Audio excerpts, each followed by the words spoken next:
Hello, what's up, people of the internet? Hi, Lucas. Hi, Ben. Hi, Alan. Hi, JC. Hi, Ian. Also, hi, Death Ingloria, aka Rin. How you doing today? I'm very well. Thank you very much for having me over. Yeah, absolutely. We've got a really cool occasion for having you on the show. As people may recall, we had you live on one of the bonus stage concerts a couple of months ago, and I think I threatened very sternly to host a listening party for your new album when it released, and it has released. Yeah, I think it's been out for 2 weeks. It might have been out for 2 weeks. It came out on the 10th of August. What? I don't even know what date it is. No, yeah, I don't know. It's it's Monday. What is it? August 23rd. All right, awesome. It'll be 2 weeks tomorrow. It was been out. There you go. And I do also want to say thank you to everyone for being here at lunchtime, Western North America time. It is currently 8 o'clock where you're at, though, isn't it, Ren? It is. It's lovely. It's in the evening. I actually, because we've been working at festivals all weekend, you've just got me out of bed. Essentially, this is the first thing I've done today. Oh my God! Been any production. It's been very productive. I haven't done anything. I've been sitting around watching films all day. Oh, that sounds to talk to you. That's the perfect wind down after a festival, right? Is just turning your brain off and watching some good entertainment. Yeah. Yeah. Well, crud. I'm gonna just turn down the background music here. We'll just get straight into chit chat mode. Yeah. So your new album, Death by Admin, folks. You saw the wonderful cover art on the front page there as you were patiently waiting for us to kick things off. But yeah, for a refresher, Death Ingloria, Rin, you have this concept around the band that is quite unique, and I love it myself.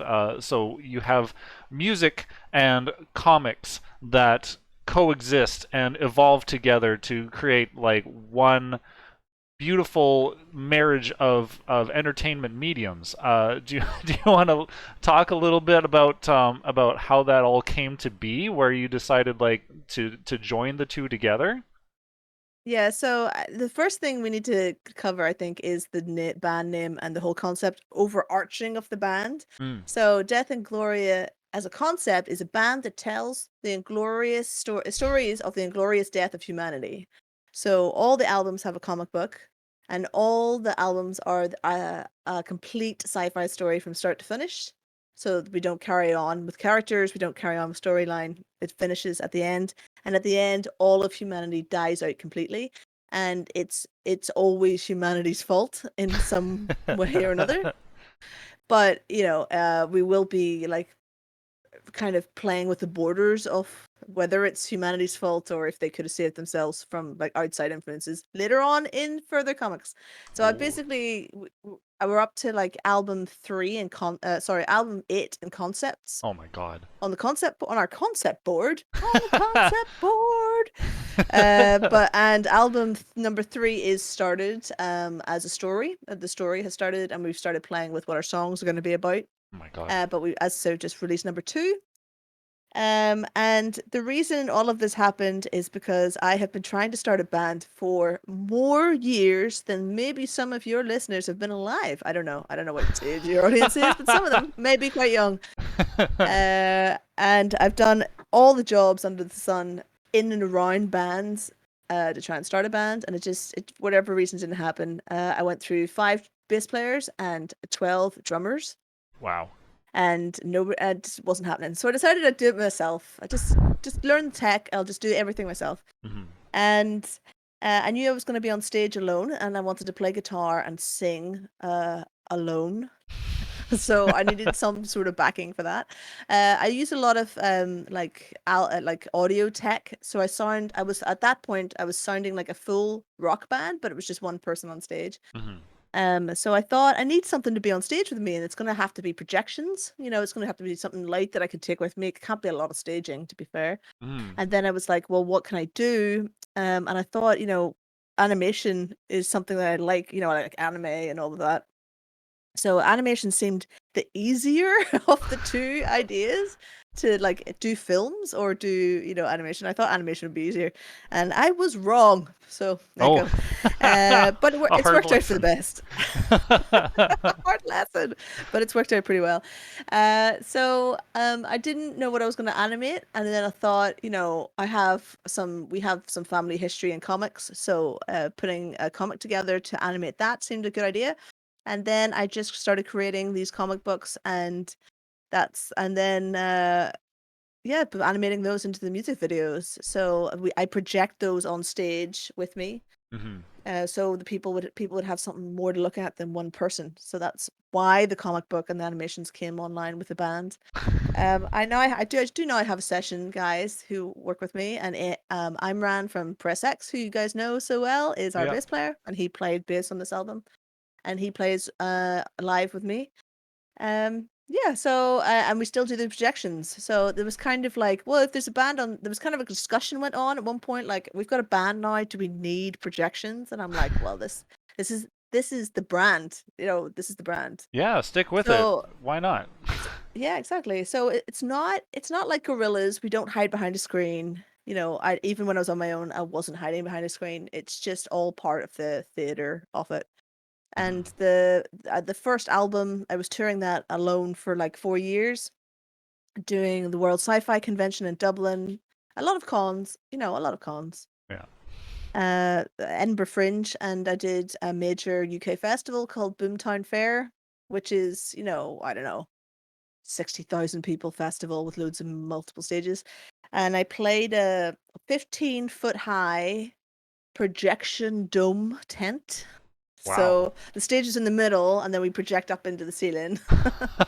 And that was really cool. So the first album has a definite story arc that goes along on stage, and I've learned some lessons about if you're going to write an album that's a story, and you have to then play the story in order every time. You can't Hmm. deviate. Yeah. Then make sure you put the songs in an order that makes sense for stage. Like, don't put your soppy quiet song as your second song in the set. That's ridiculous. Who would ever do that? No one would. But I did that in the first album. So my You would do idea for the that. second, I did Yeah. that. I just did that. So my idea for the second album was always like the first album was always proof of concept. Second album would always be putting the team together, and then the third album is like the big where all the big push on the third one. Mhm. Like we're probably a year or year and a half away from that, I guess. Um, and my idea for the second one was that the two, because I always do mini albums. I don't do 14 song albums because I'd never get them out. It would never ever appear if I did 14 songs because it takes so long to do, a small comic book. Yeah. So I wanted the two comics to fit together so that they could be played in a full set on stage live. So it's kind of like there is story, but you don't actually need to be involved in this story of the comic to enjoy the set and the music and everything else. They're just good rock songs, in my opinion. I would say that. But And on stuff the that you, flip I side of mean, that, I'm picturing like people sitting in pews with the comic book and like now turn to page like 2 or 3 and follow along with the story. I have actually done that. I have done that. So usually when I do like an acoustic show, for example, I'll always do that. I would give out the comic book beforehand, and then I'll be like, so this is the acoustic song from page 3. Oh, yeah. So and this is the comic we currently have out at the moment, and this is the Death by Admin comic, and Wow. it's the Wolf on Board. I should have it on me, but I don't because I'm a fool. But all the comics are also the album. Oh look, it's my big face. There it Oh, is. Oh, I'm there seeing it is, double. my big face. When my partner opened this comic for the first time and went like he just went, oh, and I'm like, that's not nice. That's not nice. Anyway, so all the comic pages that turn into music videos have QR codes on them. Ooh. Oh, that's so So cool. you it's the same with the first comic. So if you scan the QR code, this whole page becomes the music video on your phone, and it becomes alive. Like it basically comes from Big. You remember the film Big, where he's talking about this interactive Mm. comic book? Yeah, that's where it comes from. Oh I no, took that that. I thought, yeah, let's do that. yeah. No, and I think that's such a cool and unique idea, especially like, where we have an age where people are just consuming purely digital content and like I feel like a lot of artists are still yearning for that physical, tangible product that they can put in people's hands that they can like engage with and appreciate like I mean you can just sit there and stare at the album art on a screen if you want to, but just to have something in your hands that you can open up. But then you added that extra layer of depth of being like, well, no, you can still use your phone if you want, like check out the video, and then like you said, it comes to life. That's hella cool. Yeah. Thanks. I'm like I don't know why I've got it in this bugbear about CDs, right? I'm never gonna do vinyl. Hmm. Not this. Not the genre for it. It doesn't matter anyway. And I'm not. It's dead. May as well bring it out in the 8-track. Uh, or mini disc. I actually have 2 mini disc players still. Why? I only bought one, and for some reason I now have 2. So my albums always come out in some weird format. So they all come out in comic book format, Hmm. which is essentially is the album.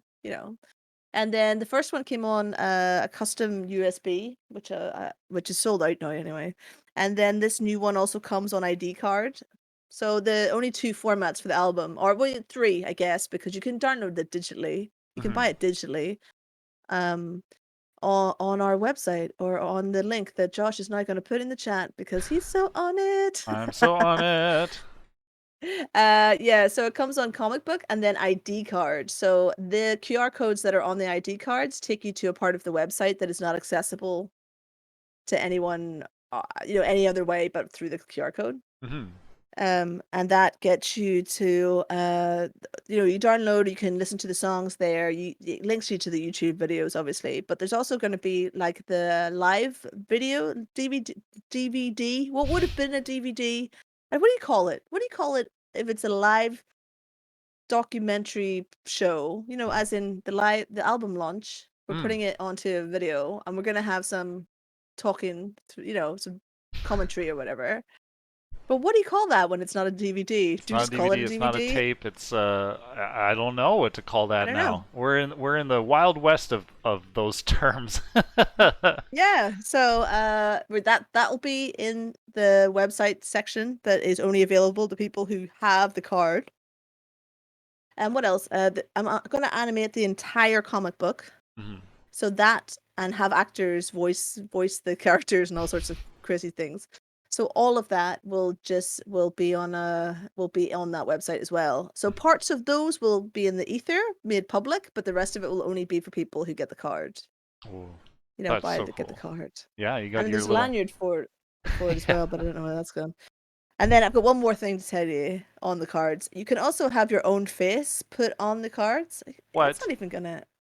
You can obviously see that's me, right? Yeah, it's just washing it out just a little bit with the gloss and everything. Yeah. So this is the album cover with Hmm. our character, and then this is the one that you can get with your face on it. And with that, we also draw people into album 3. So Mm. anyone who has their own face on a card will be a character in comic 3. Is that I'm not just saying like? they'll be a main character. They'll Oh, be a character. yeah. And your mate there, Brian Stewart, is already one off that number. Hello, Brian. Hello, Brian. Ah! His name could And happen to be Brian Stewart. Absolutely.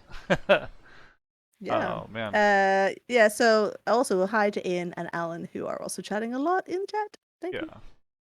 you. So then, do you illustrate the folks' faces, or is it just kind of like submit a passport photo for your Oh yeah, card? so yeah, so if they do have to submit some sort of photo to us, obviously, and then it's illustrated in the same style as the comic book. That's so So cool. it's like your personal face would their personal face will appear on this and have their name on it and stuff. Holy cow. Yeah. So That's there you amazing. go. There's not that many of them out there. So I'm probably guessing that what I'll do is I'll do like money off on shows if people turn up with them. Hmm. Yeah. Because it's basically like a AAA card with their face on it, isn't it? So Yeah. Yeah. Is that going to I'll work at probably the do some of airport them. too if I want to fly over and be Well, like, hey, excuse it's me, I'm admin. Just let me yeah, give me a maybe. discount. I mean, depends what country you're trying it out with. Some countries might let you do that. I don't Yeah. know. Yeah. Some pretty Maybe. loose countries out there. Um, There's some pretty loose countries. Oh my gosh. Well, I love the concept of the admin card online. You're like, that just sounds so cool, and that's going to be a really cool thing to sell at cons. Maybe that's a good segue into talking about the story of the second album. And I have a little blurb from your own website, if you wouldn't mind me reading it out. Yeah, Uh, go ahead. yeah, Hopefully yeah. it's spelled correctly, because that's always one of my problems. Okay, well, if it's spelt incorrectly, I'll be sure to pronounce it incorrectly. But here we go. Okay, good.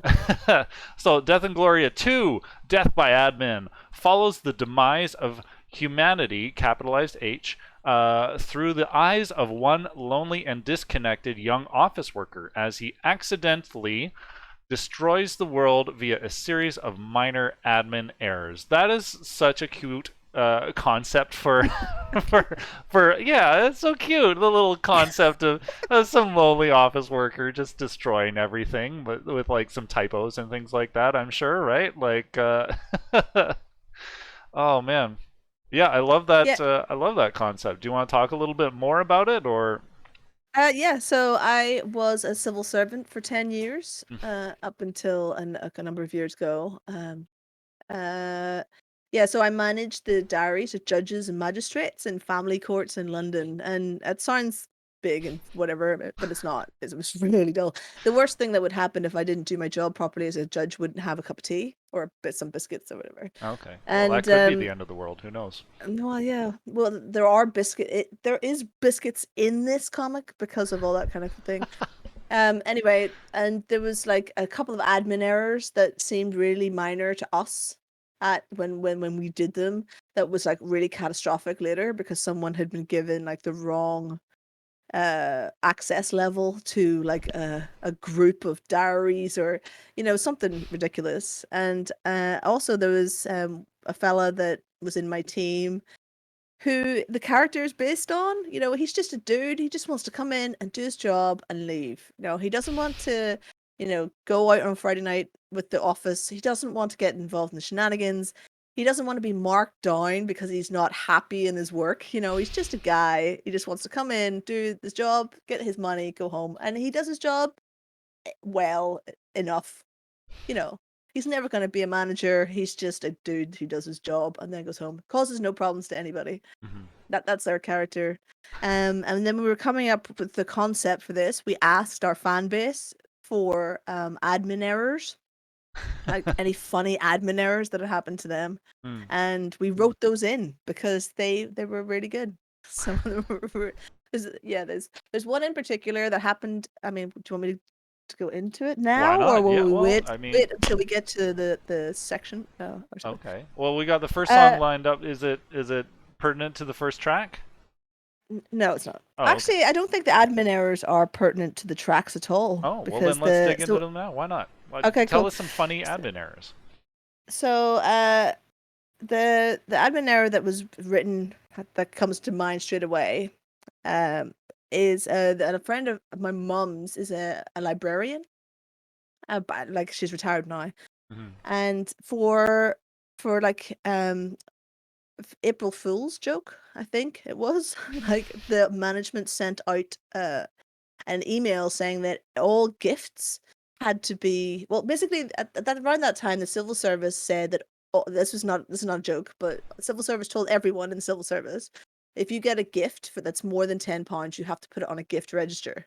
Right. So that's all civil servants. So if like our magistrates would give us like some biscuits for Christmas, and if we thought it was more than £10, it had to go on a gift register to stop corruption and all that kind of stuff. Yeah, of course. Yeah. So someone in library in years ago on April Fools sent out something to the librarian saying that all gifts needed to go on the gift register, including free samples that you get on the front of magazines.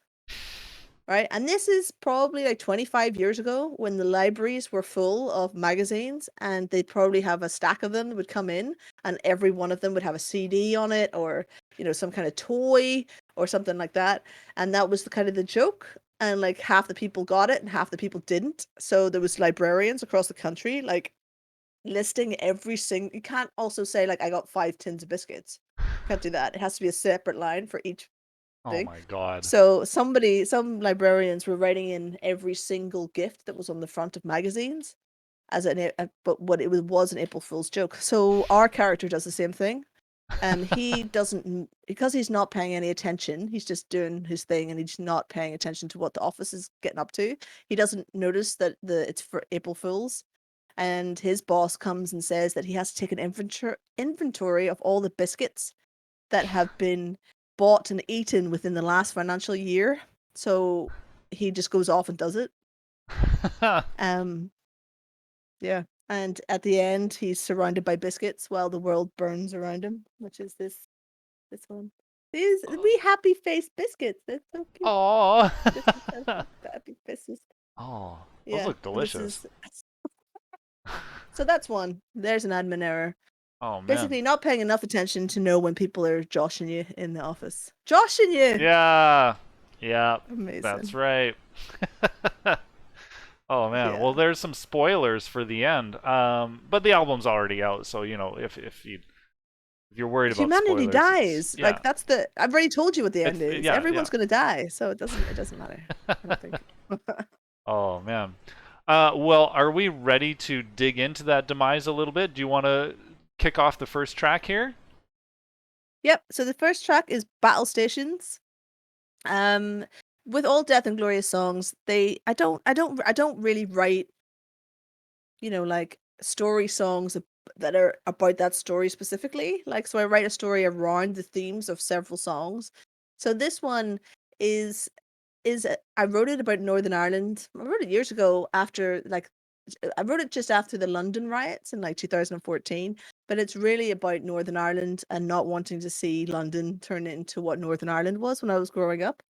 And just generally it's not against looters and it's not against protesters, but it's also like just drawing a line that there are people stuck in the middle Hmm. who are not involved. So protesting or too far. it's kind of it's like the everyman's like saying like everything's turning violent and I can't do anything about it. I'm just really scared, you know. So all the parts of the video are have actually been seen or lived through by myself or my family, you know, and it's all like true to life in the animations. And it's just about being a bit scared about the possibility of a war breaking out around you and you can't do anything about it. No. Yeah. All right. Oh, Well. it's so deep! So deep! See, it's like all the comic is kind of like tongue in cheek, and then the songs get really deep. You know, Mhm. it's like that's where all the heaviness comes into. Not musically, but contextually. Mhm. Contextually. You know. The rest of it's all a bit tongue in cheek, and then we get quite heavy in song Mhm. context. Yeah. I don't know why I had to say that twice.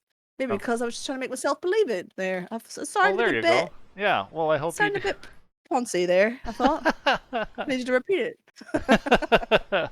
No, it's beautiful. All right. Well, let's get heavy then with the first track. This is Battle Stations.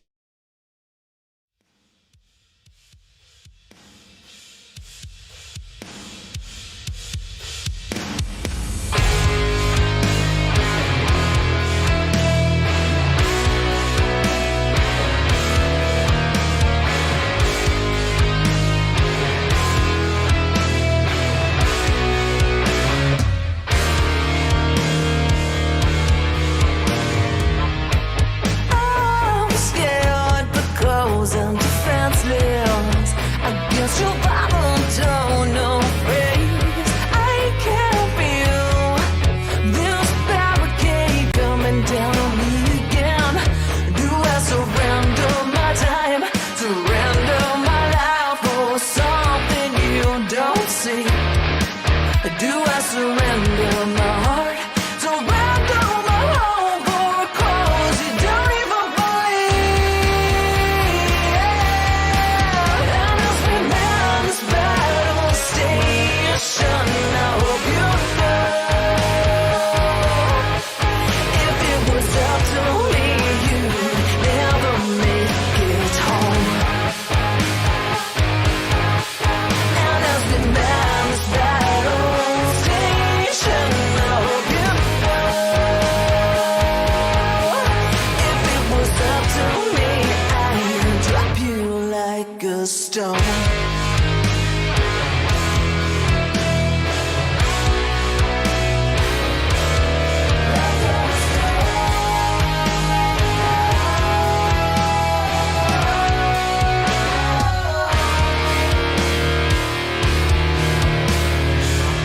Society's corrupt from the bottom to the top.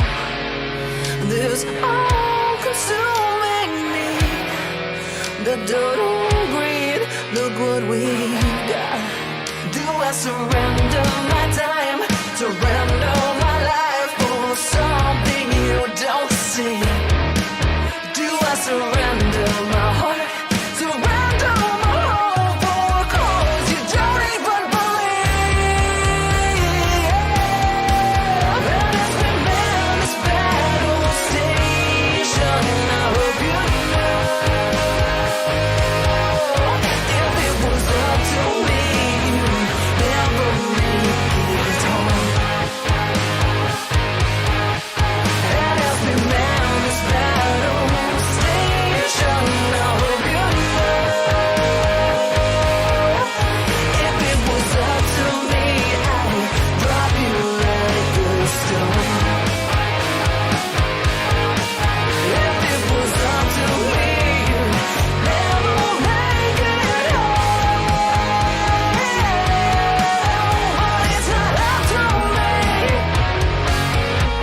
No, it's not up to me. No, it's not up to me. I'm just scared.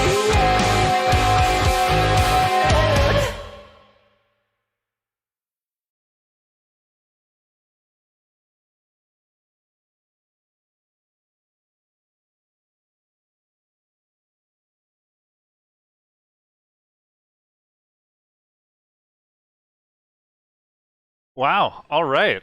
There it is, everyone. The first track. Thoughts and feelings. Are you asking them or are you asking me? I mean, Oh, I just well, you can answer too. Oh, I saw at the end there, dedicated to Ben North. Do you want to tell us about that? yeah. So Ben died of a brain tumor in October last year, and Ben, he was my harmonica player, and you're like, is there a lot of harmonica in your songs? I'm like, no, there's not. But while I was trying to start a band, people were asking me to play. Like, we have some friends who have me play their weddings and stuff like that. Hmm. So I brought Ben on to play harmonica on like some grunge covers and stuff that we were doing for people's weddings. I mean, we'd only get up and play 3 or 4 songs. It was never like a wedding band or anything like that. And Battle Stations is one of the songs that we did on one of those shows, and he played harmonica on it. And he was the first one who said, "This is a really great song, and you should definitely put it out." Because there's loads of songs that we're knocking around that are still not published. I've got a back catalogue of stuff that's just not out. Yeah, I can empathize And with he that. really championed that one song. So that's why he got on to the end of this one. That's why. Nice. Aw. And he worked for a publishing company. He was like a creative director for HarperCollins publisher, and it was only when he got sick he published a book of poetry, which I think within the last week or so of his life went to the top of the Amazon poetry charts or whatever. So it's kind of like, don't wait to the end to put your stuff out. Just go and do it. Although, but let's be realistic. The fact that he was dying probably sold a few more books than would have done if he wasn't. But that's just the way of it. So anyway, he was always a big champion of this particular song, and when I'll, I'll do an acoustic album of this song. Sorry, I'll do an acoustic album of this album at some point. Mhm. I'll do that for licensing stuff. And when I do, I've got like a old crap recording of his harmonica part, and I'll just find another harmonica player play that part onto the acoustic section Mhm. so that and we'll probably mix in his original bit as well, maybe as a ghost track in the back or something, Yeah. or something. We'll do something.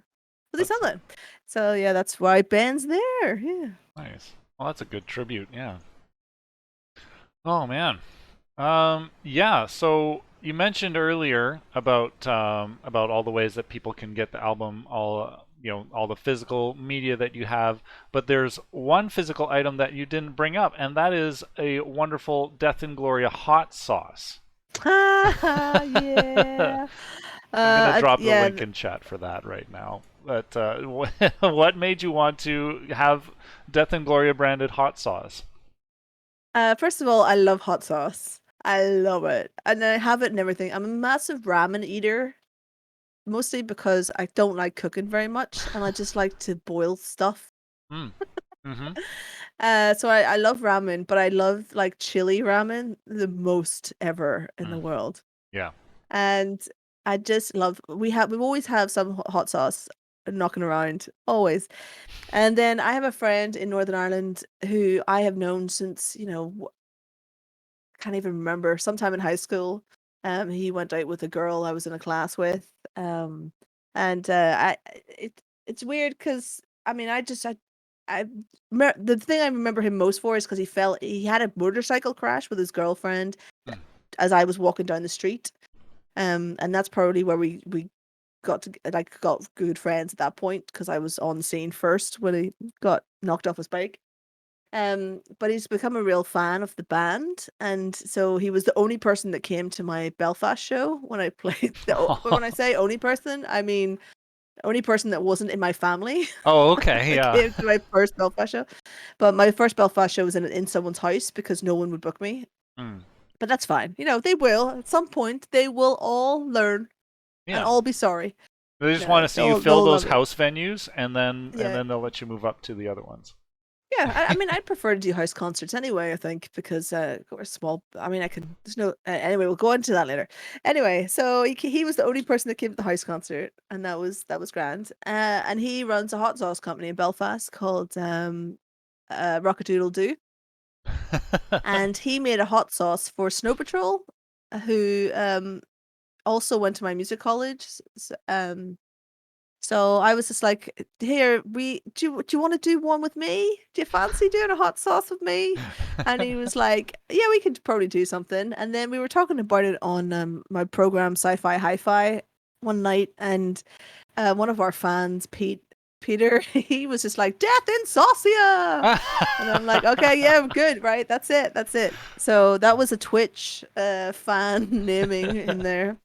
Oh man, I'm gonna make that Uh, a Twitch command here for us on bonus stage. Death in Saucia. That's just so appropriate.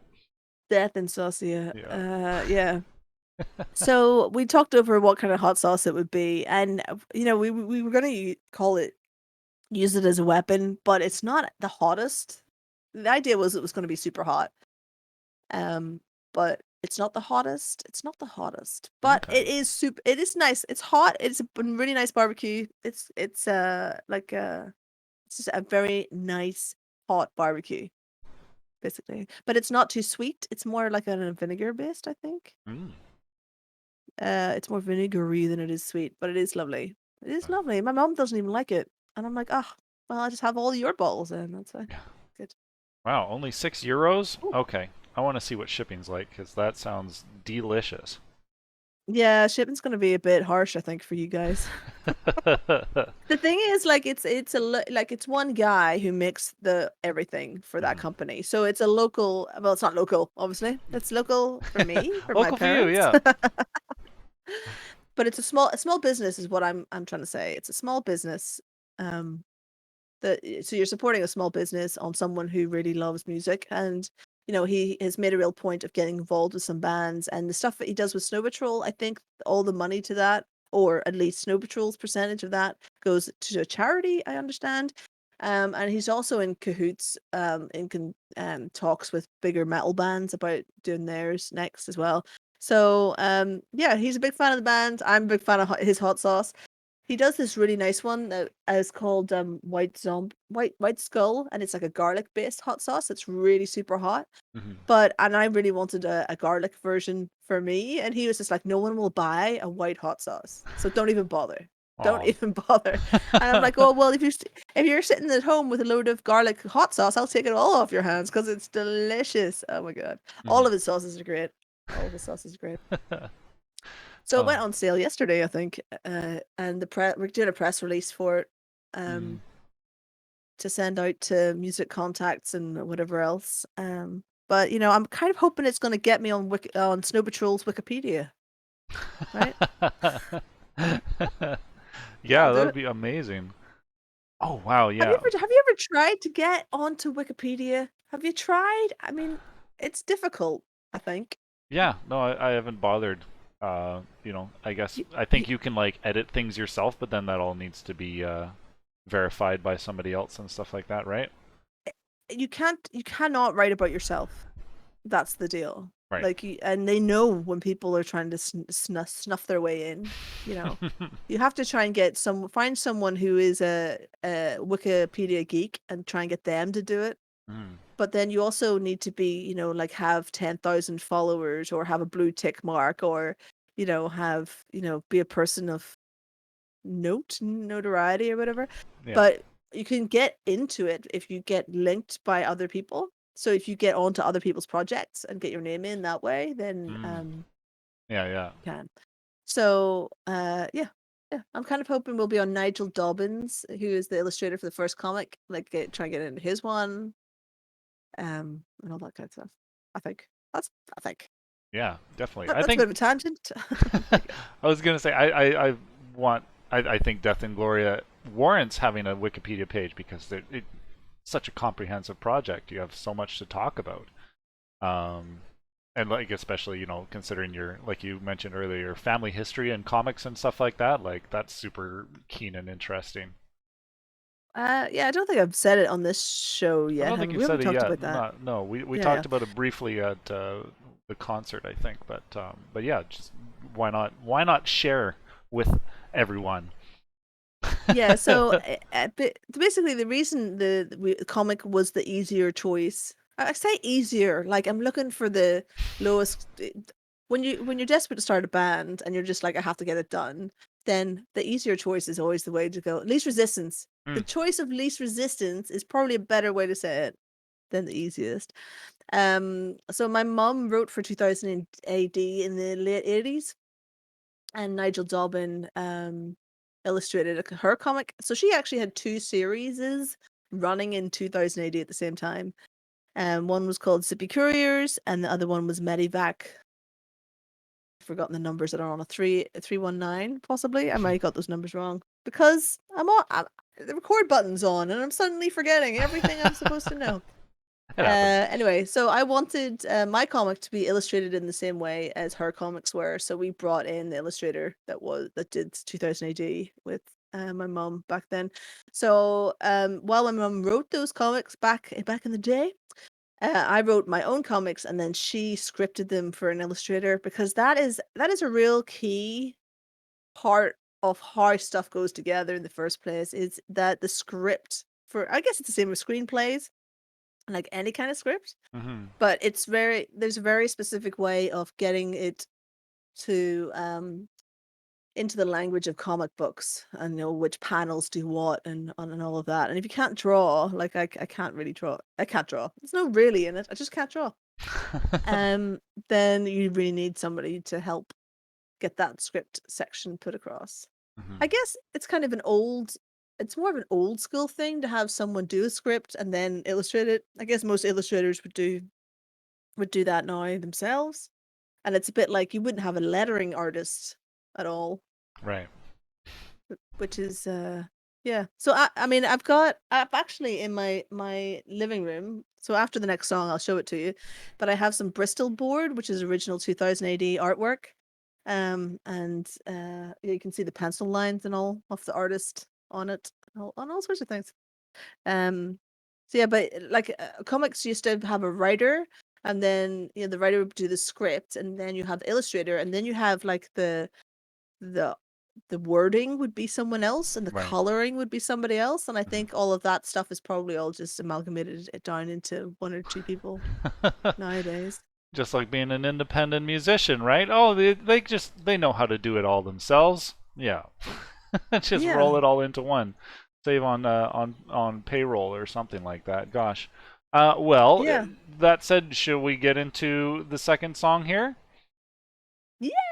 Yeah, I Go felt for like we were going to make a natural segue from talking about hot sauce, because the title of this track is "We Use It as a Weapon." Oh yeah, sorry, I ruined that. No, I no, no. ruined We that. had some good discussion. I loved it. I just wanted to make sure I snuck that in there. Yeah. Yeah, cool. Okay. Cool, cool. Well, yeah. Here it is, folks. Enjoy. I drank till I'm deaf and blind. I have no faith in it does me alright. Could never make me any better than you. Do you think we could find some relief between our opposing philosophies? I just don't think the same as you do.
All right, and we're back. Yeah, absolutely. Lots of love in chat. All of this is so well done. Love how hard this is hitting.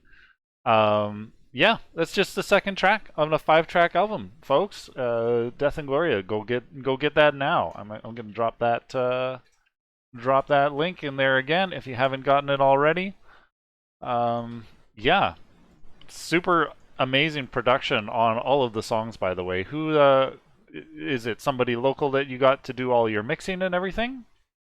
No. So, because we wanted the first album, the second album to sound as close together as possible, so they could be played as one full set and stuff like that. It's mixed and mastered by the same person, both albums, and that's Jamie King, who is in Salem, Massachusetts, and he is the production manager. He is the producer, sorry, for Between the Buried and Me, who are a reasonably large band. Yeah. I know you've heard of them. Yeah. Okay, good. Yeah. So I basically got put on to Jamie because I'm friends with some of Tesseract, and Amos from Tesseract appeared on one of their albums, and that's kind of where the link came from. And then I was like, who did that? Let's go and see that.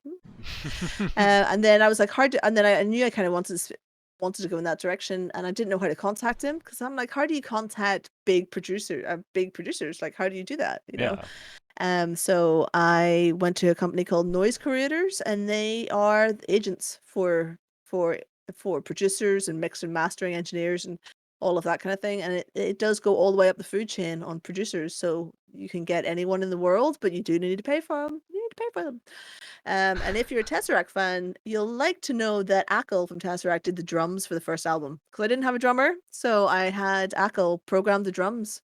And in my storage, which I'm not going to get out anytime soon, but at some point in the future it'll happen, Ackle did a version of one of my songs off the first album as Tesseract. So it's Dark Knight's Rise, which is on the first album. There is an instrumental that's done in the style of Tesseract because he was just playing around with it and he sent it to me. So that does exist, but there you go. Wow, that's so cool. That's Yeah. really fucking cool.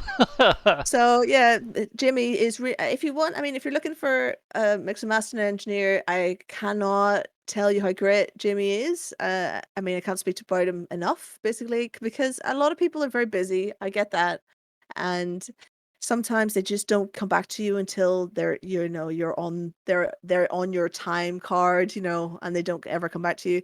Whereas Jamie answers everything as fast as he can, and his communication's great. You get the time slot that he gives you. You have to. I mean, this album our second album was a year late because of COVID, because we held off. Mhm. But then we had to wait another 6 months essentially to get the mix and master and to get Jamie, because he was booked. I thought it's lockdown.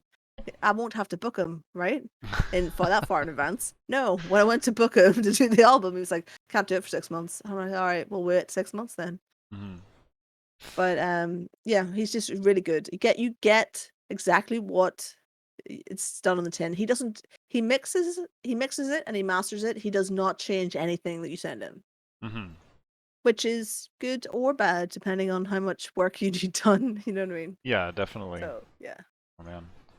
That's But the full production on this set of songs was done between Luke and I, who is a songwriter he's a co-songwriter for Weapon. Yeah, actually, that's the major one that he wrote with me, mhm. and then Nuke as well. But all those, those little bits that you hear in between, like choruses, like all the little noises in the background, all of that's Luke. Like, having someone of Luke's talent, but also he's a younger generation than I am, but also maybe most of your audience would be the same. He's quite young, uh, but you need that when you're going to do anything that you want people to take seriously nowadays. You need that younger perspective to bring in what's pop and Mhm. pop. When I say pop, I mean popular. It doesn't need to be, it doesn't need to be Cardi B. It's the most current pop person I can even think of, or that girl off TikTok that I don't remember the name of. Oh god. Yeah. So you need someone like that to really bring the modern feel into it. I think. Mhm. Get Because some I'm of just that like an wet ass old new weapon. metal. Yeah, exactly. I'm just like an old new metaler. I'm a new metaler. I just want big choruses Hmm. and stuff that I can sing along to and dance to in metal clubs, and that's it. So my stuff's really kind of s- basic. So you need people to help you bring that in. So between Luke and Jamie, basically, is where a lot of the magic sauce, hot sauce, got poured on this one. Buy my hot sauce now. Oh Death my and god. Saucio. Come on, Death Death and and Saucy. Saucio. Yeah. Yeah. There we are. Thanks, Alan. Thanks for all your comments, Alan and Ian. Thank you very much. And of course, Imran's in the band is in the chat now. Yeah, yeah, I saw Now him that kicking he's around. survived a second jab. Yeah, yeah. Congrats. Speaking of jabs and returning to a sense of normalcy, Death Ingloria played a live show recently. Did you not? I've played 3. We played 3 live shows recently. Ah, Congrats. Oh my God, what has that thank you been very much. like? The first one we played at Comic Con up in Liverpool, which was interesting because we played last and there was no and most people left by that point and didn't Oh. hear us. But it was good to have our first show. It was our first show, so it was kind of a production rehearsal for the album launch. Mhm. And then we played the Electro Works for our album launch on the 30th of July. And that was great because it was like 3 times more people in there than I thought there were going to be. So that was great. It was great. We had a massive production because the venue itself has just had a refurb over lockdown, Mm. and now they have insane amount of lights and just a crazy good sound system, and it was just a crazy good room. So we will be putting out the video from that show soon. It is in editing at the moment. It's been editing. Yay. And then the day after that show, we played at London Comic Con, and Press X played before us.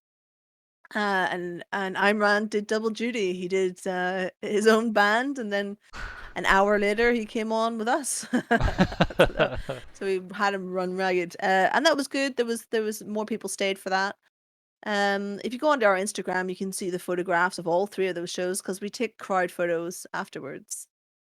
We take audience photos for those Oh, nice, as like well. little stage selfie kind of thing. Yeah, so instead of like taking a photo of us with the room behind us, we Mm. get the audience on stage. So it's because the brand is then in the photo. Oh, The there you Death and go. Glory logo, Yeah. because we have a projection screen, is then in the photo. Hmm. And the idea, I kind of hope that people will tag themselves in it, but they never do. Oh man. I don't really know how the kids work on social media anymore. Yeah. It's all Back TikTok when I or nothing. Yeah, exactly. Well, we are on TikTok, so you can, if you want, do a little TikTok music video with us. All of our music's on there. Yeah, let's do that. Yeah, yeah. Nice, nice.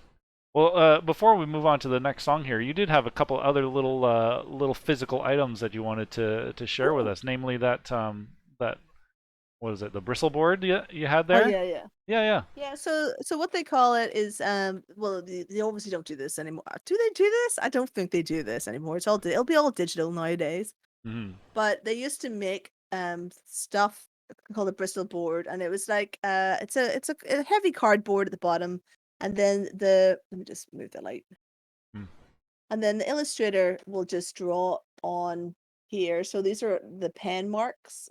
This is actual pen Hmm. on board, Oh and wow. then the wording, the lettering is actually it's like Pritt sticked paper on card. So this is a separate thing.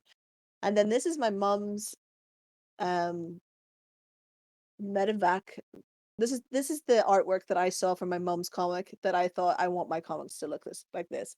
Hmm. And I appreciate my comics don't actually look like this, but it just didn't suit my it's a different story and it's a different genre, so of comic. So we went for something else. But there you go. Can you see that? Oh, Yeah. Oh my God. there. So this was actually our first merch item that we ever did at the first album launch, is that we did prints of this. Hmm. But because we're the only people I'm the only person to have this doesn't exist anywhere else. So the prints for that are excessively expensive, to the point I don't even do them anymore, because the first person to buy the first print, they paid a lot of money for it, but I didn't think that they would appreciate it. I don't know why they bought it. They weren't a comic person.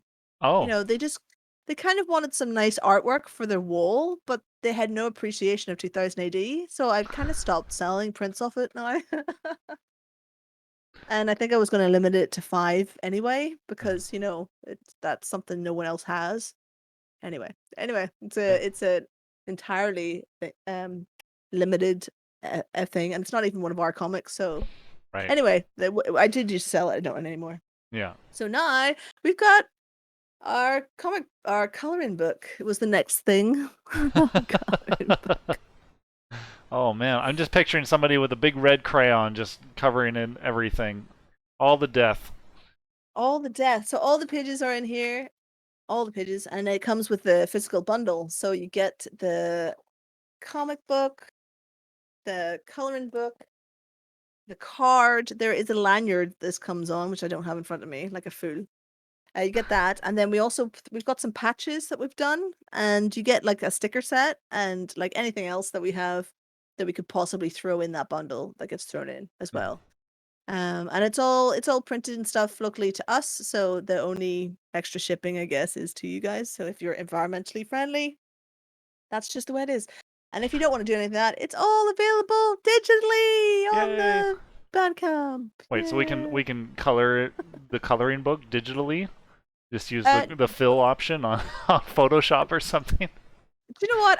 Do you know what? I have not done the coloring book as a digital option, actually.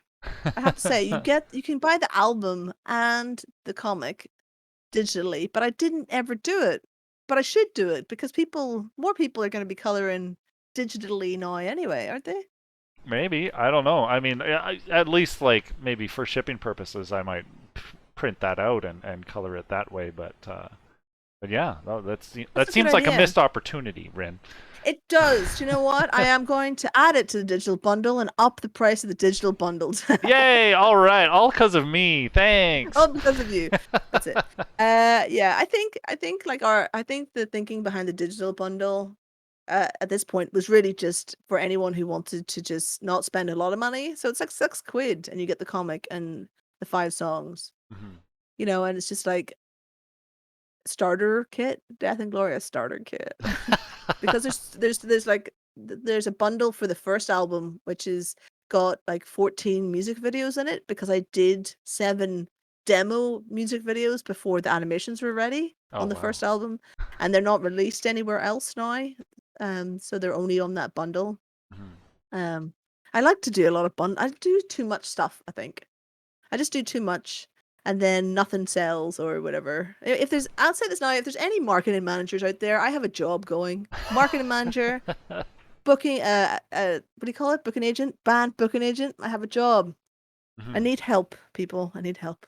Oh man. Yeah, well, I mean, maybe by the third release you'll have everything all sorted out, and then your glowing fans will be happy that you have these comprehensive bundles for them to appreciate every little nook and cranny of your brain. Yeah, I think so. I'm hoping like by the third album when you're 3 volumes into a series, I guess, Mhm. then people start taking you seriously. Like when you're on number 1, people are like, yeah, it's good, but are you gonna keep doing this? Well, is this something we can actually invest in? Mhm. And then by the time you get to number 3, you're obviously that's what you're gonna be doing from there on in. And I think once I get to 3, I might also start looking at like anime. I love an anime. I think that's probably the end game is to try and get an anime sorted out for this. Oh, definitely. Well, you've got videos for your first 3 songs on this album so far. You've got the other 2 songs. You've got animation that's lined up and set to be released later on. But why don't we get into the third track here? Okay. Yeah, what do we got lined up here? We've got "I Accept This State." So what's this song about? Right. So when I quit being a civil servant, I thought the best way to become a full-time musician, which is what I would plan to do, was do one of those 16, do one of those song a day things for a month. Do a song a day for a month, right? Yeah. And I think I was also like semi battling with like being a drunk most of the time. You know, like, so it wasn't working full time anymore, and I could just drink whenever I wanted. Yeah. So rather than go to AA, I was also just starting writing all these songs, and I Accept This State was basically the first song out of that month. You know, do a song a day for a month challenge. Song a day challenge. Is that what you call it? I don't know what you Yeah, call it. something like that. Something like that. So Accept the State was the first song. And it was just the best. It's the best one out of all the ones that came out of that period. Um, and it's just about, you know, being disconnected and not wanting to play everyone else's, just being disconnected and not feeling like you fit in anywhere. This sounds so emo. So emo. Yeah. And just accepting the fact that you live inside a void of your own creation, and that's you know, we saw a meme the other day that said everything is going to be okay and you can't do anything about that. It always is, and you have no power to stop it being okay. And How that probably infuriating. I know, right? Everything is gonna work out, and you can't do anything about it. Stupid meatbag. So it's basically that. That sums up this song way better than I have described it anywhere else. Actually, you're just gonna have to accept what's in front of you, and that's it. That's it. Suck it up, big man. So that's what it is. That's what it is. All right. Well, all you powerless meatbags, enjoy. I accept this state and accept it. We'll see you on the other side.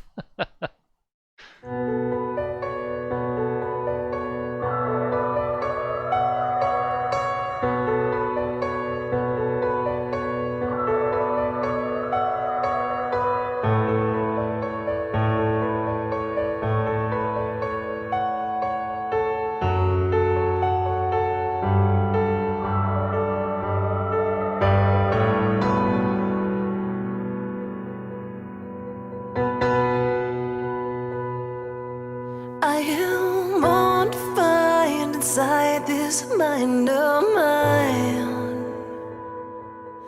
I am undecided in everything I try. If you could look inside, would you recognize? Would you make sense of the mess behind my eyes?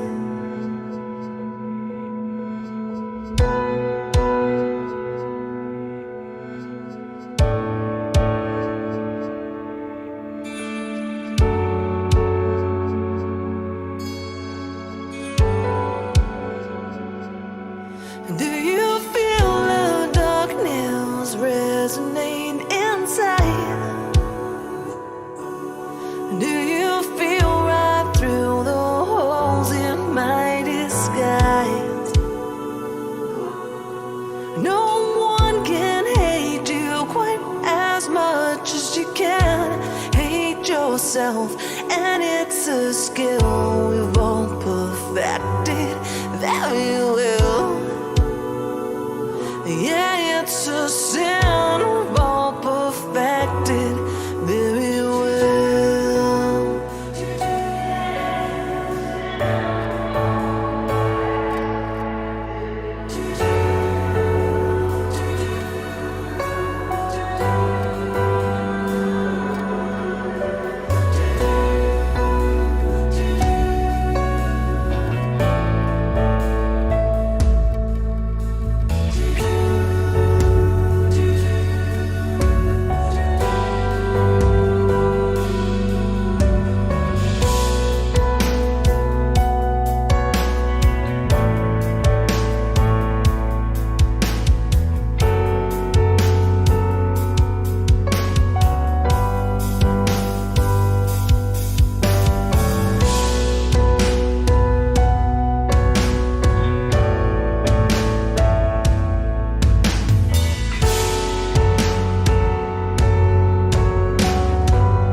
accept this state inside this void. Have I arrived now?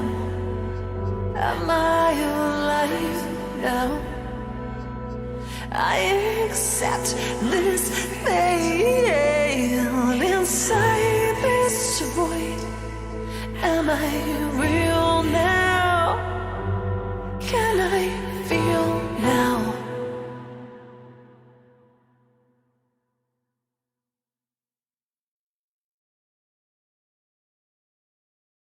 There we are. Hi. Awesome. Back. Yeah. So you were telling me backstage that that the idea for the animation in this video is a little bit different compared to some of the other, and I think that's visible. But you were saying that you dreamt this music video. Yeah, so the page, the comic book page for this particular song is a bit odd because the other ones have actual storyline, where this one is basically a very messy brain. So where I was going to animate this into, I'm not entirely sure, even though I asked for all these things to be on this page. And I thought it would be more of a conceptual music video anyway. But I was watching. There's a tattoo series on like Netflix or whatever that has, Oh. or maybe it was Amazon, that has Dave Navarro hosting it. Can't remember what it's called, but it's been going on for 11 years or whatever. And I like to watch that to get like artistic design things going on in my head. And I was watching. I fell asleep watching it, and then I had a dream about these ships like bashing into each other and like some laser stuff hitting between them, and then the spinning character, the many verses of the character spinning in the foreground and all that kind of stuff. And I thought I'll animate that dream rather than trying to work out what the frig this is supposed to be. I didn't even know I did that. So I just based it specifically on a dream of those ships smashing together, which took a while for me to, because I'm not a graphics person. I've had to learn to animate this whole thing from scratch. Oh my God. So every video is more. I spend more time listening to YouTube videos than I probably do animating because I don't know what I'm doing. Yeah. So it's more of a dream sequence from my actual brain than anything else. It's turned out all right. It's not exactly what I dreamed because there's graphics in there that I don't know how to make. So, but it's pretty close. It's pretty close. Nice. And then the other obvious difference is that this track is more piano based. It's a little bit softer than some of the other songs. So why did you want to take that direction? Again, this is a lockdown. This is a pandemic thing that's happened. So I learned piano. It, not I had started learning piano before the pandemic, and I was doing this as a piano song rather than as acoustic, because I mostly write stuff as acoustic in acoustic guitar first, Oh, and well, then it there's your goes on answer, to whatever. Ian. Ian was asking if there's a plan for an acoustic version of the album, but I think you did mention that earlier, didn't you? Yeah. So I did, because there's an acoustic version of the first album, there will be an acoustic version of this album, and whether I get everyone involved or if I do it myself, or I don't know how that's going to work out just yet, because we've only been out 2 weeks, but that is in it is to come out.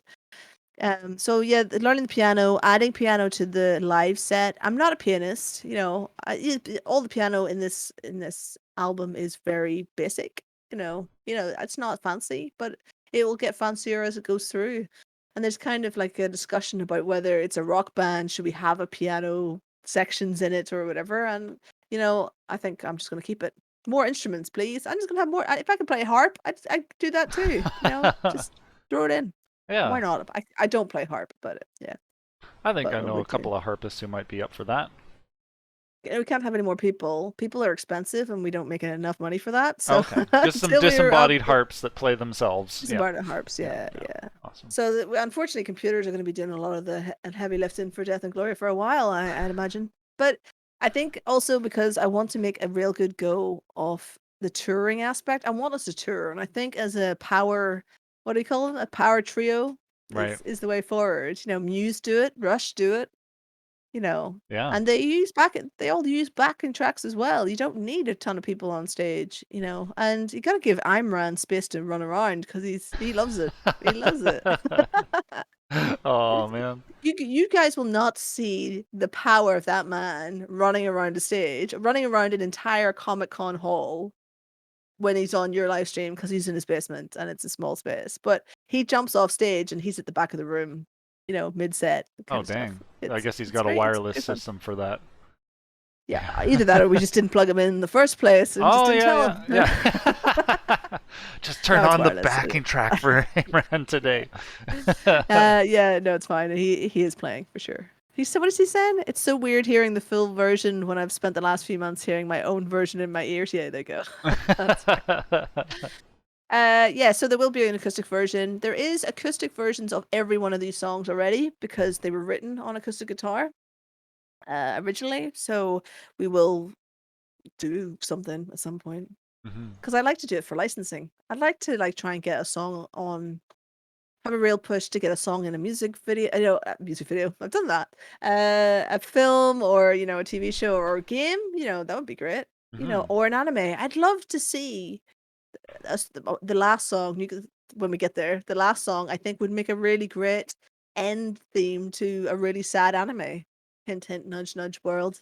Yeah, well, I mean, Japanese love that kind of way to end a film. The WTF ending, or like the bleak, like there's nothing left ending, right? So yeah, I can Yeah. see how that would fit really well. Yeah, I'd love to do an anime. I'd love to do it. I mean, because we have done songs in Japanese, and I do plan to do both albums completely in Japanese as well.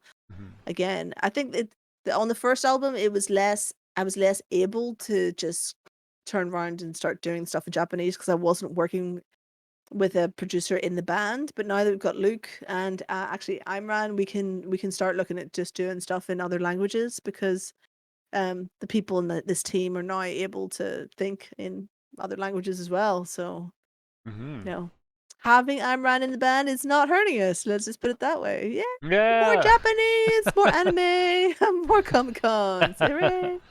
Oh gosh, Yeah. definitely.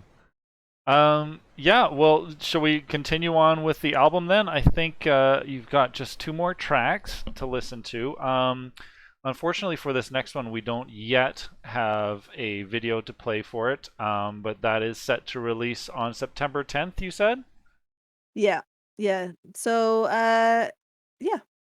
I'm Okay. just trying to remember what's. Oh yeah. So this next video, oh, it's not a video, but the next song is is kind.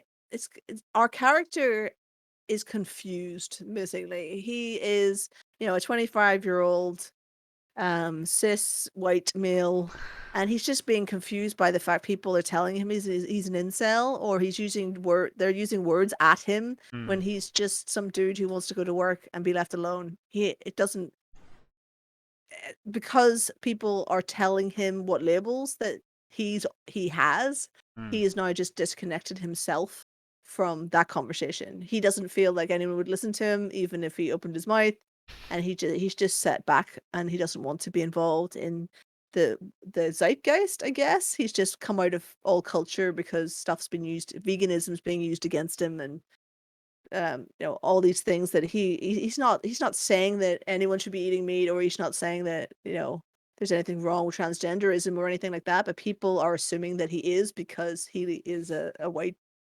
dude, yeah. basically. And So he's just backed away. Yeah, he's just backed away. He's just backed away from all of society. He's not taking part. He's not going to be on social media arguing with anybody, but he's just now being silenced because of everything else that's happening around him. So he's just disconnected himself that way. And it's kind of another reason why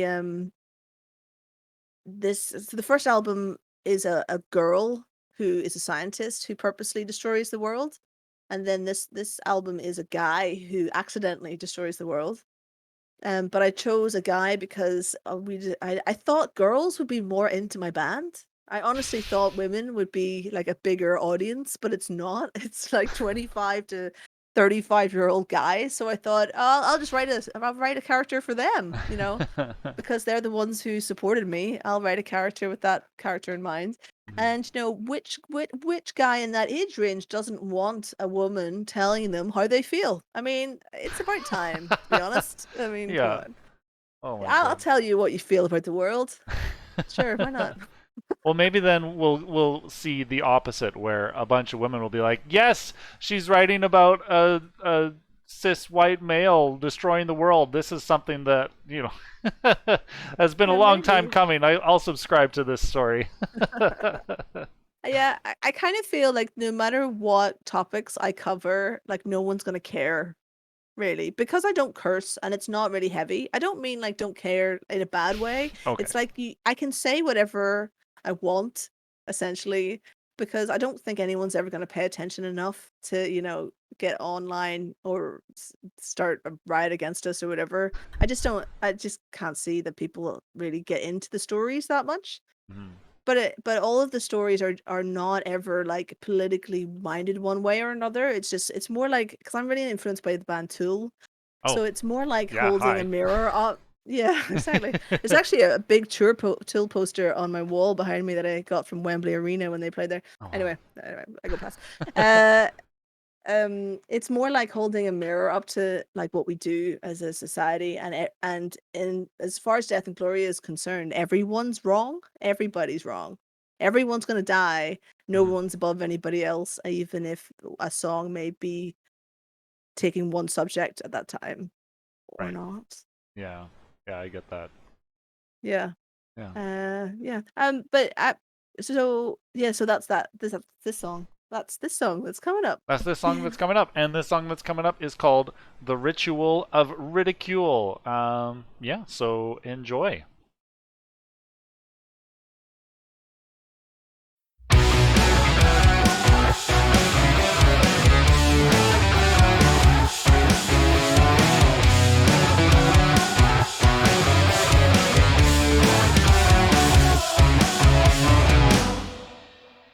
Paradox of choice is dictating my life. It's been everything I ever was, and I never did it right. The faces I have worn, the solidarities I've sworn, never helped my search for self. They've just left me here alone. Where's all my own heroes? They were ones and zeros. Nothing's black and white. You're leaving me behind. Ritual of ridicule brings us down.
Yeah, that was really quick. Yeah, it's our punk song, that one. You know, a lot of, I think most of the songs they start off in this kind of format. This is how I write. This one is closest to like my straight out of my head. This one.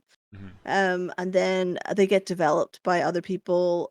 Other people have input on it, and then it gets developed. But this one stayed basically as it came out, and I wrote it over one night, I think. I remember staying up all night and just writing this song. Um, if I had a conversation with someone in a nightclub who wanted to do a film called "The Ritual of Ridicule," about this exact subject of like, not if you don't get down with whatever is being said in the if you're not like straight down with whatever the zeitgeist is doing at the time, whatever is the trendy is the trend basically. What is it? Yeah. What is that? What do you call that? Like the thing, like it's like women's rights was popular and now we're on to different rights, and the environment, the history of rights transitions across all Right. things, and we just go on to the next one and the next Yeah, one it, when we it think feels one's like you're okay. you're doing it an injustice by calling it a trend. I understand. But then I don't have a substitute word Yeah, yeah, okay, yeah, cool. to. But So it's just yeah, like if you don't get down with that, then you're just written off. And yeah. that and he Not with wanted us, to you're do is against us, that kind of thing. yeah. Yeah. Yeah.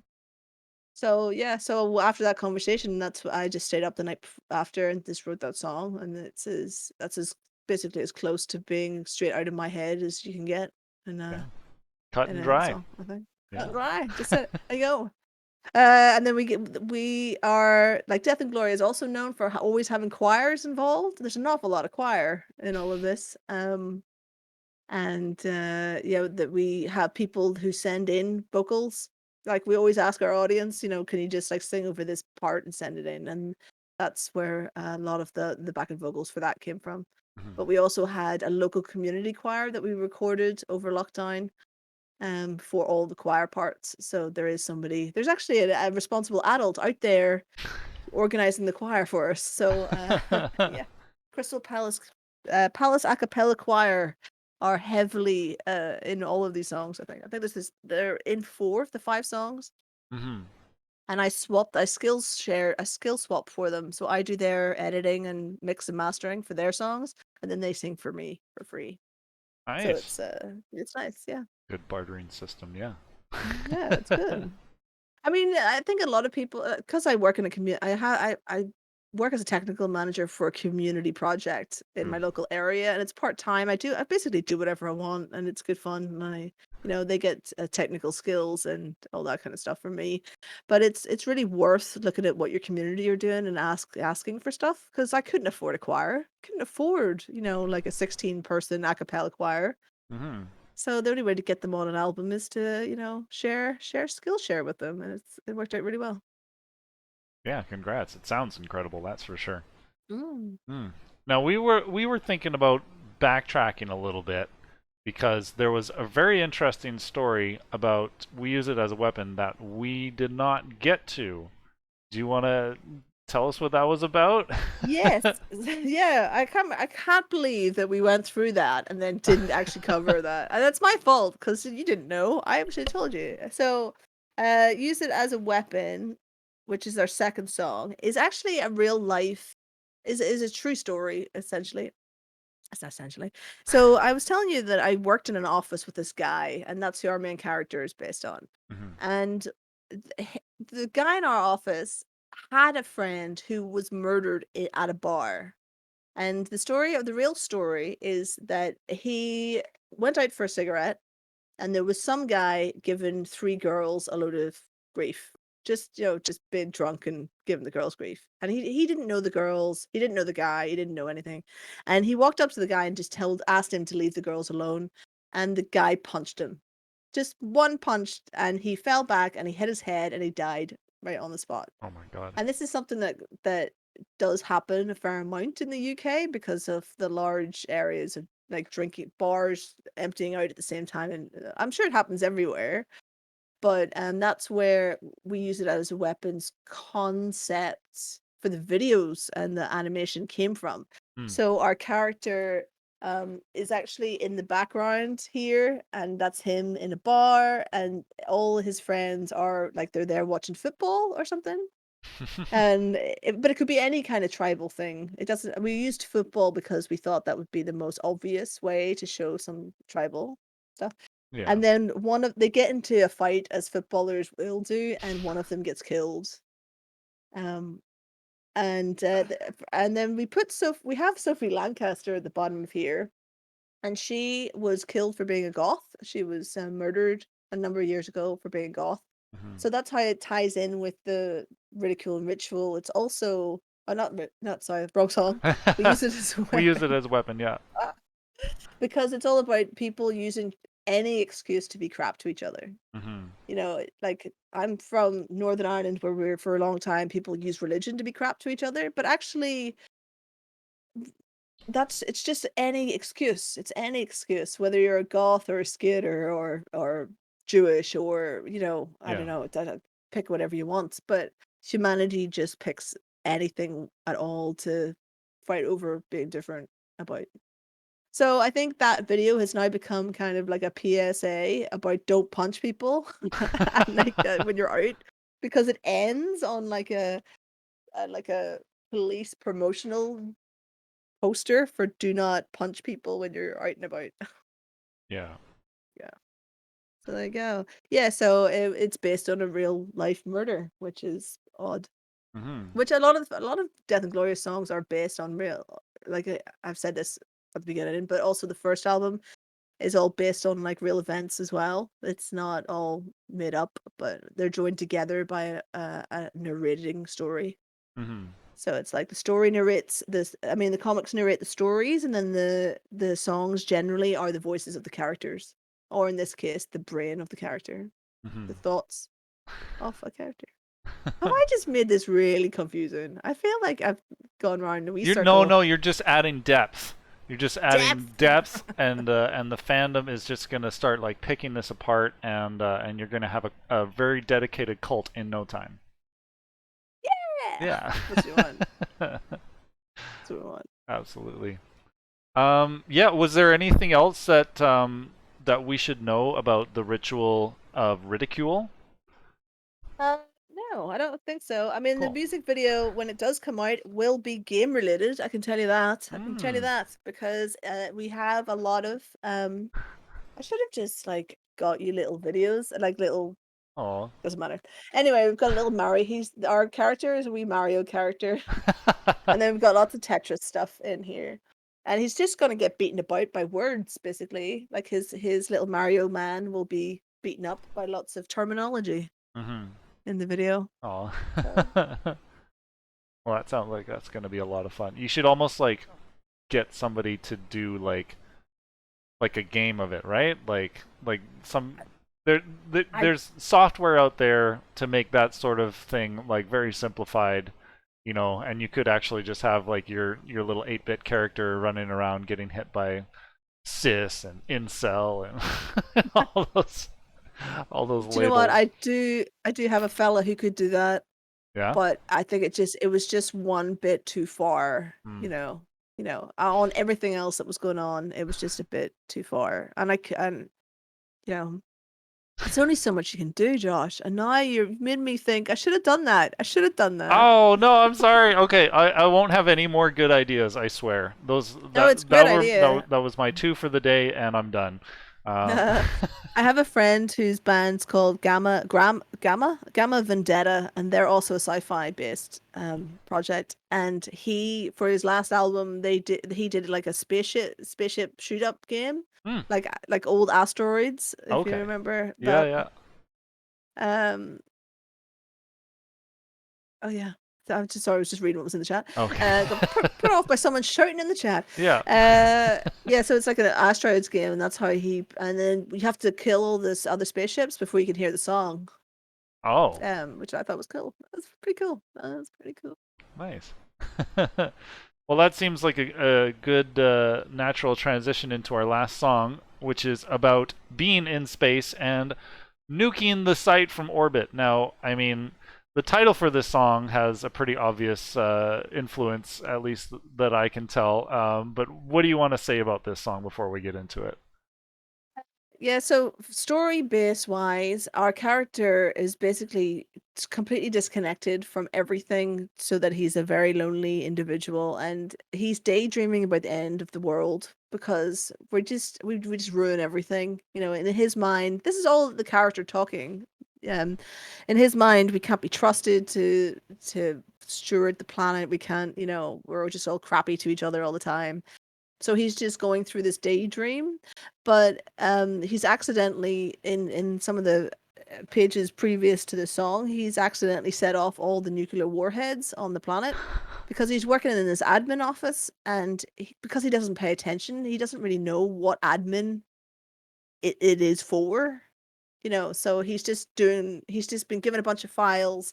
He has to like put them into the computer and that's it. But he doesn't understand what those files are, Mm-hmm.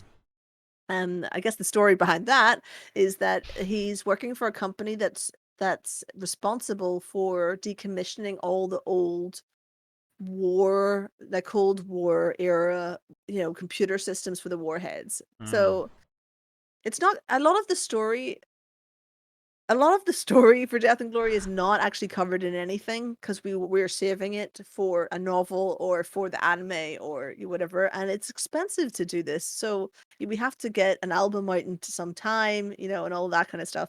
So when the comics come out, there's a lot of stories left out because we just need to get from start to finish. But there will be formats in future that will cover the whole thing. And for this particular story, the idea is that all the all the all the all the major powers have decided that it's the old Soviet and like Cold War machines that are manning the warheads has to be updated. It just has to be updated. We can't have it sitting on a floppy disk anymore. And everyone's stuff is still on this old system. So all the powers that be have decided they're going to upgrade their nuclear warheads, nuclear missile systems. So they contract the whole thing out as any government would do, right? But Yeah. they go out to the lowest tender. Of course it does. They pick the lowest company to do it. And our character is employed by the people who put in the lowest bid who are a bit crap. They don't tell their staff what's going on half the time. He has no understanding that he's dealing with nuclear warheads or the codes for all these computers that need to be shut off before he inputs some codes, and he accidentally inputs some codes in an old computer because no one told him what it was he was doing, which is exactly the kind of crap that happens in any admin office. You're told only as much as they think you need to know.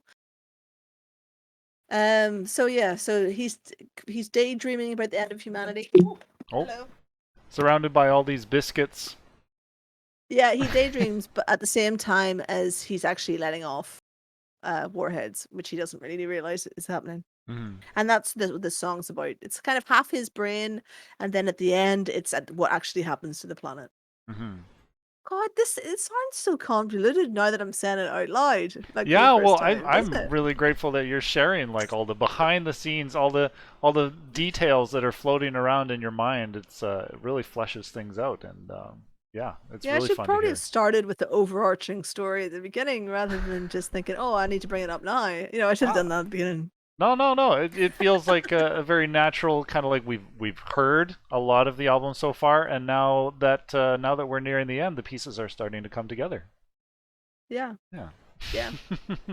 The only thing I'd add about the whole the story arcs with my stories, it's like I told you there was no repeating characters. There's technically not, but there is a company.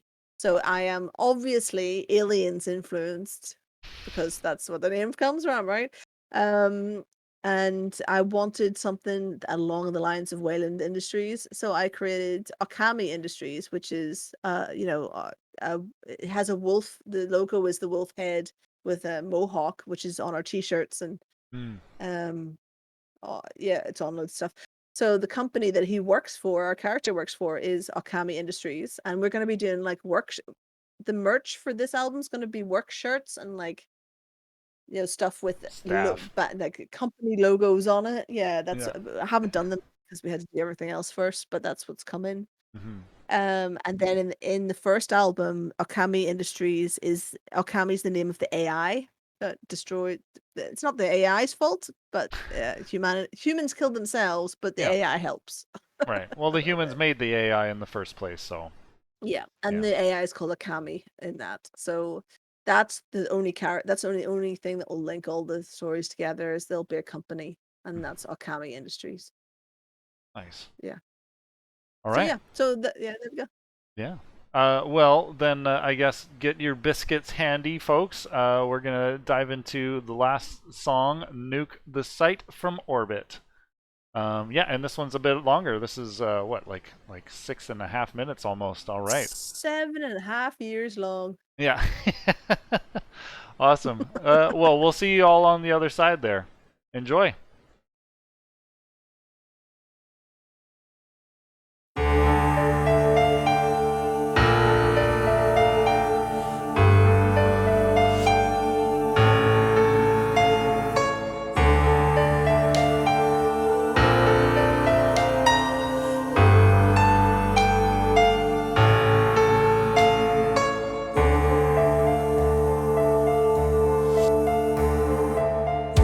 Burn it down.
Woo woo woo. Woo woo woo. I I personally just love when musicians leave their songs unresolved. It's just it just always leaves you wanting more, right? Like rather than like, oh, here's the like if you ended on like a major chord or something. But yeah, that was the last song, everyone. Nuke the site from orbit. Yeah, Alan Yeah, was yeah, spamming the metal fish emojis because that was that got really stankin' heavy at the end there. yeah, it did. That is I knew we needed something at the end. That was a brief for sure. Like we need something because the world has ended, and we need something really big and heavy to end the album with. But it was Luke that wrote our drummer who wrote that Hmm. section, and I feel like there's a lot more of that we can explore for future reference. Like, because I do like the stoner thing. I do like the doomy stoner stuff, but I also like all my singing nonsense and all the rest. So I do want to explore that more, and or maybe also live have it play through a lot longer, and maybe go into some improvisation or whatever. But that's all stuff to be looked at later. But I think there's definitely parts in this album that show which direction that we can go for the next album that take us away from the first album. So Hmm. it's a real bridging, a bridge. It's a bridge to the third album, I think. I mean, Yeah. it's a musical journey, I think, all of it. Yeah. Uh, yeah. Yeah. I was just trying to think like how you're gonna replicate that heavy part acoustically. Oh, we won't. I mean, No. we won't. We just won't bother. Yeah, that's I fair. definitely would not bother with that. I think because when you do like, because we're doing all the story, and that ending is specifically a story-based sound. We do that for that last page. For when the bombs are falling and all of the world's getting destroyed. So when I do things as an acoustic album, I kind of forget about the story a little bit. I Mm. come away from trying to make it into the story and just make decent acoustic songs that people are going to want to listen to in their car or wherever, and then also think about how they could be licensed into being used on things, because Hmm. really the reason I did an acoustic version on the first album, as well as all the licensing, was also because I did so much stuff with acoustic guitar and just me and my voice before I could get the band started, that there's loads of people that are just like, but your voice really suits acoustic guitar and it suits that singer-songwriter thing. So can you not just do that? Like my mum would be like, oh, and other people, I'm not just saying that my mom told me to do a thing, so I'm doing that. No, but other people said it suited. So I thought I'll just try and fit something for all audiences. I mean, why? I mean, I don't have to just stick to the metal stuff if I don't want to, but I do want them to be very separate albums, and yeah, just have it. Not don't worry about the story. So that ending will certainly go on the acoustic album. That will definitely not be there for sure. Oh gosh, awesome. Well, final thoughts, final feelings. Well, first of all, I want to thank you, Josh, for everything you do in the scene and having me on, basically. You were the first person to offer to do this for me, so Oh, that's nice. I really appreciate everything you do for not just me, but for all the artists that are part of your band team. I've really embarrassed you now, and I don't care. I don't care. I don't care. no, that's fine. No, I'll take it, and you're welcome. But also, congratulations because you said that you have now like this is basically your launching point for a full week of interviews on this album. So that must be pretty incredible. Yeah, that's never happened before, ever, ever. This is the first time ever. And I do have another listening party for like a more local radio show, but that was the idea for that is based off the fact you wanted to do this, because I then offered it to them. And I'm like, "Ah, come on, let's do Oh, nice. Well, that." I'll be sure to turn the VOD around real quick if they need any last minute inspiration. Yeah, or to make sure that they don't ask the same thing. And oh gosh, and they're a very different audience. I mean, anyone who's like on an internet radio are not going to be listening to Twitch. I mean, right. Twitchers and local internet radio is not going to. I think we're all right. I think we're all right. But still, that's very exciting that you're able to get so much press for the album. Yeah, yeah, so I have a press agent who is, I was telling you, is Canadian. Hmm. Canadian. It started, it was Dewar PR when I started working with him, but he started a new company that's got loads of people involved and it's called C2 PR. Hmm. And Curtis, not Josh. You are Josh. Thank He you. is Curtis. Okay. Curtis Dewar, and he does. They do amazing things for small bands. They have a like a Facebook group that's like music marketing meetup or whatever it is, something like that. And we all get on there, and we. That's how I know Etienne actually Hmm. from Alpha Bodis. That's how I met him. Right. Um. Oh, you don't know Etienne? I'm saying No, that no, no. like But you you've know who talked to this me person about is. him before in Alpha Buddhist, and I think we'll bug them to get on bonus stage Oh sometime. yeah, like Alpha Bodis, you definitely Buddhist or however he pronounces it. Yeah, it's however you Canadians would pronounce it. Is very is synth disco metal, space metal by Space Vikings. How is this? How have you not heard of this band already? Oh my god. Yeah, so they have a really great group, and it's like a little family, I guess, of just everybody trying to, get round the musical landscape of social media together. But we're all a bit old in the tooth, not none of this TikTok nonsense. No, we're all on Facebook, dying on Facebook. I think Yeah. is probably the new term for anyone trying to do anything on Facebook. I'll just die on Facebook. Yeah. That's it. It's just crap. As good a hill as any. Yeah, it is. Oh. So anyone out there who wants to, if you would like a digital version of the comic book, now that Josh has put that in my mind, do email me because it's not currently available, but I will throw it in for any folks on here. And also, if you want the first album for free, you just sign up to the mailing list on deathandgloria.com and you get sent the first album for free. Hmm. Because we're nice like that. Deathandgloria.com. I should do a little jingle, really, There you shouldn't I? go. Yeah. And I like on the whole like dying on Facebook thing. I personally am really looking into beefing up like .coms and stuff like that because it's like, well, it's so much easier to say deathandgloria.com instead of like go check us out on Facebook or like the other social media sites where we're all dying. It's just so Yeah. much more interesting to have a .com. It's it's an odd one. You know Bandcamp. You all know Yeah, yeah. Bandcamp, right? I didn't put myself on Bandcamp on the first album because I thought it was for bands who didn't have websites. Mm. I just thought like why would you do all this when you can have your own shop, you can do, all the stuff Bandcamp does, it's just your own is a website for bands. Hmm. And now it's taken off so much, and especially in lockdown, that I can't not be on there. And now that I've gone on there, I'm like, why was I not on here to start with? Because all my sales come through Bandcamp. It's just like nobody buys anything off my website. It's probably because the shop's so crap. Once again, if you're a marketing manager and want a job, I have work. I also need a booking agent, UK and Europe based booking agent, if anyone is out there. Aw.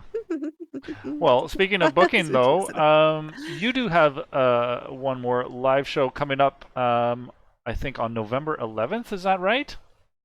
No, no, No, no. Oh, no. It is on the websites, but because okay. I'm basically doing a little sneaky thing here. So, Sci-Fi Weekender is the big sci-fi festival here, Mhm. right? It is run by the same guys who do Hard Rock Hell. They basically do these campsite-based festivals where you go to a summer camp and it's all that genre, and they do every genre, and they do a really great one that's sci-fi based.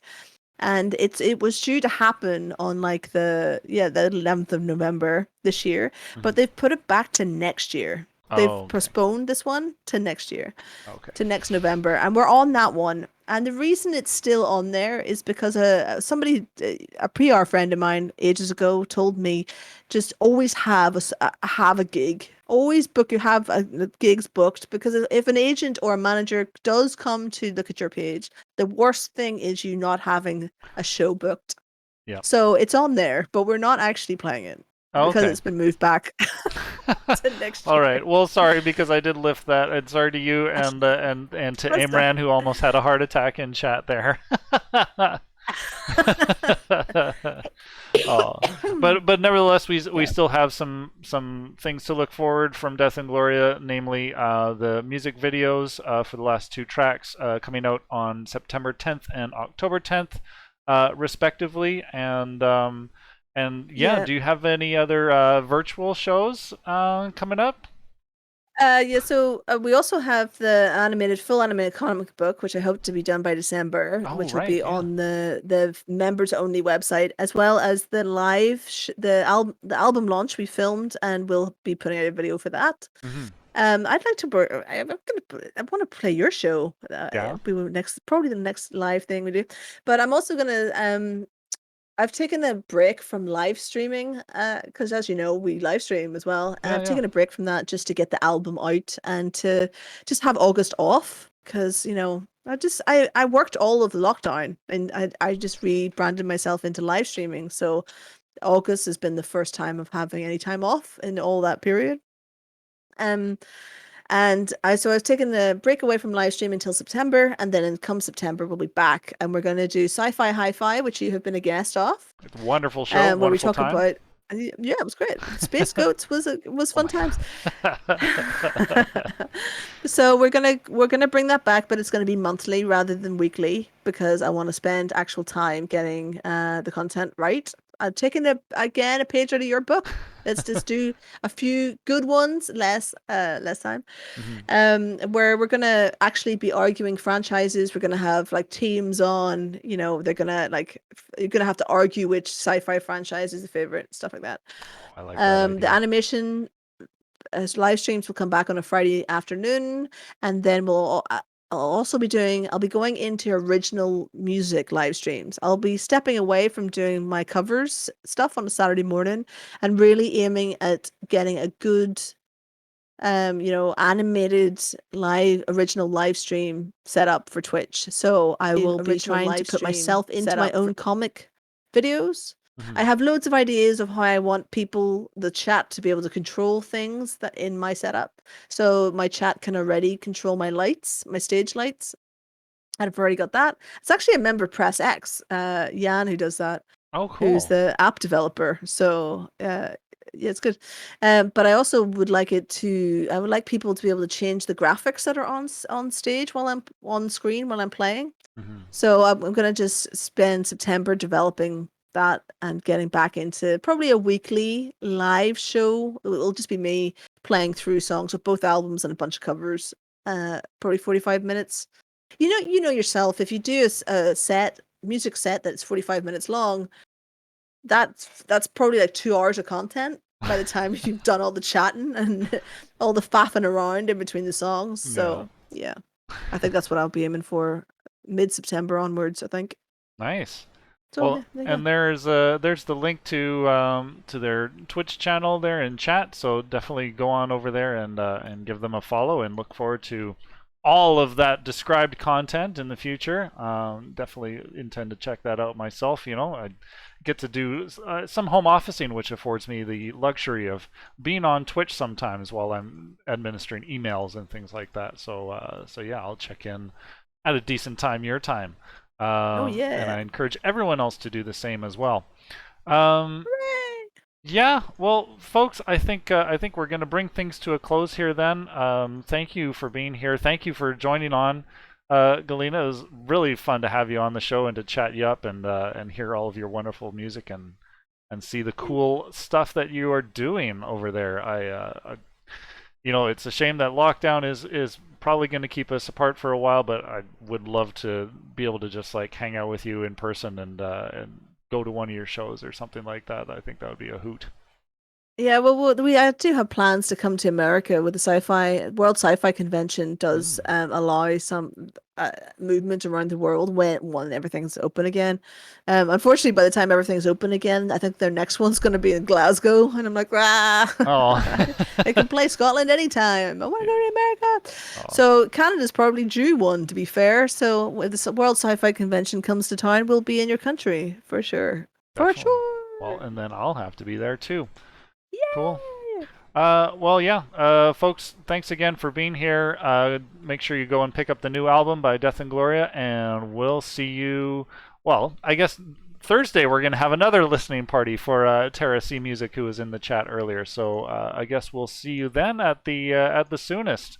Otherwise, enjoy the rest of your day or evening, as the case may be, and we'll see you around. Thank you, everyone.